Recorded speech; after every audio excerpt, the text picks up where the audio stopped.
আলহামদুলিল্লাহ, আলহামদুলিল্লাহ, আলহামদুলিল্লাহ। বাংলাদেশ প্রধানমন্ত্রী শেখ হাসিনা এবং তার বোন শেখ রেহানা এই আধা ঘন্টা আগে বঙ্গভবন থেকে পদত্যাগ করে দেশ ছাড়লেন। আমি আরও 4 থেকে 5 দিন আগে আমার এক কলিগকে আমি বলেছিলাম, প্রধানমন্ত্রী তখনই পদত্যাগ স্বীকৃতি দিয়ে দিয়েছেন। তখনই কিছু সূত্রে জানা গেছে। তারপর অনেকে সন্দেহভাবে দেখছেন প্রধানমন্ত্রীর এই হাল, এই অবস্থা হইতো না।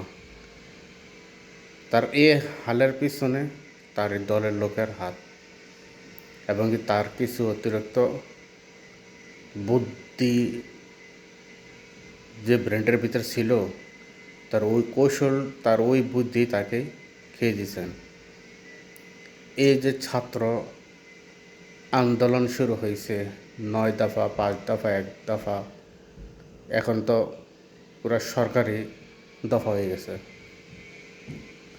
তখনই যদি কিছু মন্ত্রী এমপি উস্কানি না দিত, ছাত্রদের উপরে হামলা না করত, আর গত পরশু দিন যে জায়গায় জায়গায় আন্দোলন, ছাত্রলীগ ছাত্রলীগ ছাত্রলীগ ছাত্রলীগ সব জায়গায় ছাত্রলীগ ছাত্রলীগ কি?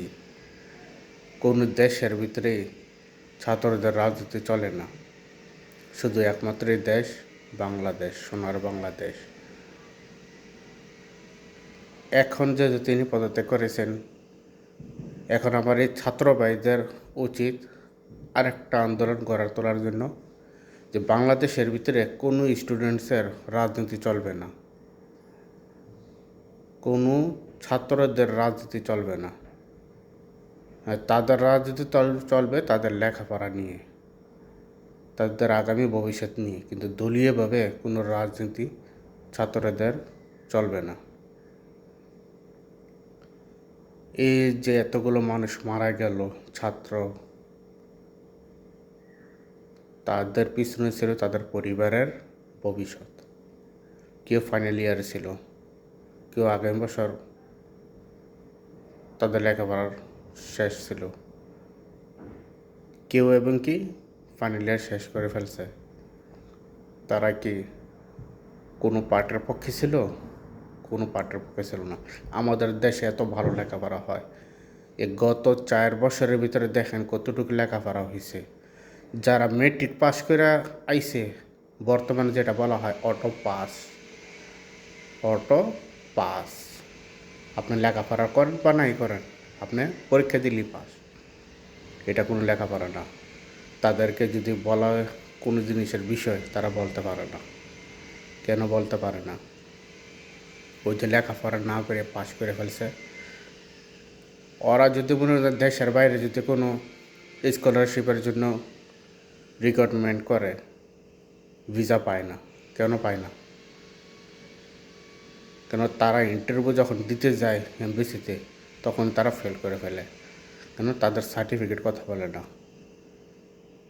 যে শুধু সার্টিফিকেটে কথা বলতো, তাহলে বাংলাদেশে গত 4 বছরে যেতগুলো ইউনিভার্সিটি থেকে ছাত্রছাত্রী বের হয়েছেন,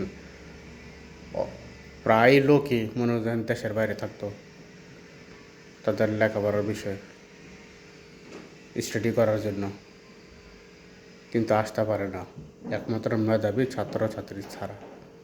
কেন? তারা অটো পাসের অপেক্ষা করে নেই। তারা যখন থেকে লেখাপড়া করছে, তারা এটি চিন্তা ভাবনা করে করছে লেখাপড়া, যে আমাদের সামনে এগিয়ে হইবে। দেশে নাই চাকরি, কোন সেক্টরে যাবে তারা? শুধু সার্টিফিকেট হলেই তো হবে না। যদি শুধু সার্টিফিকেট হতো, তাহলে ঘরে ঘরে চাকরি সবারই থাকতো। আজকে কেন দেশের এই হাল? শুধু আমাদের দেশের যে বুদ্ধিমান বুদ্ধিজীবী সরকার, তাদের কারণে। বাংলাদেশ উন্নত আরও হইতো যদি চুরি চামারি বাটপারি দুর্নীতি যদি না হইতো। এই শুনে আসতে ডিজিটাল ডিজিটাল ডিজিটাল ডিজিটাল মানে কি? ডিজিটাল মানে কি? এটি তাদেরকে প্রশ্ন করেন সরকার পক্ষ লোকদেরকে। তারা দেখাবে কি পদ্মা ব্রিজ করছে, তারা দেখাবে কি ইউনিয়ন পরিষদে অনলাইন সিস্টেম করছে, তারা দেখাবে কি বাংলাদেশ রিজার্ভ ভরে গেছে, রিজার্ভ চুরি হয়ে গেছে সেটা বলবে না, রিজার্ভ ভরে গেছে, এটা ডিজিটাল, রাস্তাঘাট কাজ চলতেছে, এটাই ডিজিটাল। ডিজিটাল এটা না, ডিজিটাল এটা না। ডিজিটাল মানে আপনার সব A to Z জিনিস অনলাইনে থাকতে হবে, আপনার ট্যাক্স পে করতে হবে সরকারকে, আপনার শ্রমিকের বেতন বাড়াইতে হবে, হসপিটালিস ভালো করতে হবে। আপনার সরকারি হসপিটাল ভালো না, আপনি কিসের ডিজিটাল বলেন, কিসের উন্নয়ন বলেন? সর্বপ্রথম কি শিক্ষা, স্বাস্থ্য, কর্মজীবী, এই তিনটা জিনিস মেইন। তারপর আপনি বলতে পারেন যে ডিজিটাল। ডিজিটাল কি? ডিজিটাল যখন প্রত্যেক ঘরে ঘরে চাকরি থাকবে, কর্মজীবী থাকবে, দেশ আরও উন্নয়ন হবে, রাস্তাঘাট, মানুষের স্বাস্থ্য, দুর্নীতি দমন হবে। তারপর আপনি বলতে পারবেন যে দেশ ডিজিটাল। আপনি A to Z জিনিস আপনি অনলাইনে করতে পারবেন, আপনার A to Z ইনফরমেশন আপনি অনলাইনে পাইবেন।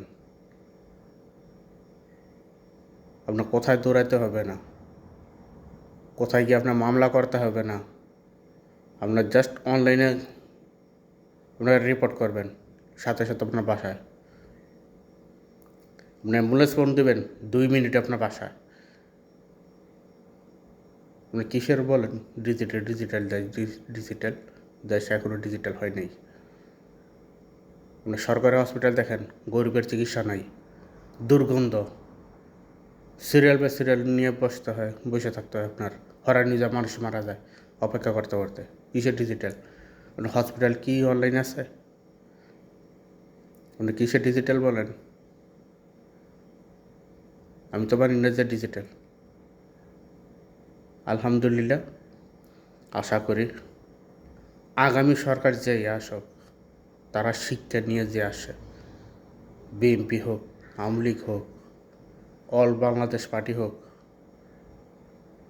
যেই আসুক গণতান্ত্রিকভাবে সুষ্ঠু নির্বাচনভাবে আসুক, আর সেই জন্য শিক্ষা নিয়ে আসে। গরিবের চিকিৎসা যেন ফ্রি হয়, ওষুধ যেন ফ্রি পায়। প্রবাসীরা যে হয়রানি হয় বাংলাদেশ এয়ারপোর্টে, কোনো পৃথিবীতে কোনো এয়ারপোর্টে এত হয়রানি হয় না। আপনারা দাঁড়া করায় লজ্জা দেন, মা বোনের গালি দেন এয়ারপোর্টের ভিতরে, আপনারা মা বোনের গালি সহকারে দেন পুরো মানুষের সামনে, পুরো জাতির সামনে এয়ারপোর্টের ভিতরে একটা প্রবাসীরে। আপনারা ভালো চাকরি দেন, দেশে দেশে উন্নয়ন করেন, তো প্রবাসীরাও প্রবাসে যাবে না। গার্মেন্টসে শ্রমিকের বেতন কত? 14,000 15,000 টাকা। কী হয় বর্তমানে 14 থেকে 15,000 টাকা। ভালো অপারেটরের কথা বলতেছি, যারা ভালো কাজ জানে, অতিরিক্ত 18,000 টাকা ওভারটাইম করে পায়। কী হয় 18,000 টাকায় বর্তমানে? কিছুই হয় না। আমরা সকল প্রবাসীরা অনেক চিন্তিত থাকি যে কিছুদিন যাবৎ যে বাংলাদেশে যা ঘটছে, যা হয়েছে, ছাত্র আন্দোলনের মধ্যে যারা যতটুকু চিন্তা ভাবনায় ভয় আতঙ্কে ছিল, তার থেকে বেশি তাদের বরাবরই আমরা প্রবাসে যারা ছিলাম তারা ছিলাম। আমাদের দেশ কোথায় যাচ্ছে, কোথায় গিয়ে থামবে, কি হবে এই দেশের? পুরো দুনিয়া দেখছে যে বাংলাদেশের কি হাল, কি অবস্থা। এটাই নিয়ে আমি শেষ করছি। আশা করি যেই আসে, যেই দল ক্ষমতায় আসুক, আমি কোনো রাজনীতির পক্ষে না, আমি কোনো রাজনীতি করি না, আমি একজন সাধারণ মানুষ। আইনের আওতা তাদেরকে আনুক যারা এতগুলো ছাত্র ছাত্রীদের উপর হামলা করছে, গুলি চালাইছে, শহীদ হয়েছেন, তাদের পরিবারের সম্পূর্ণ ভর্তুকি যেন তাদেরকে দেয়। আর যারা হত্যা করছে তাদেরকে যেন আইনের আওতায় না সর্বোচ্চ শাস্তি দেয়।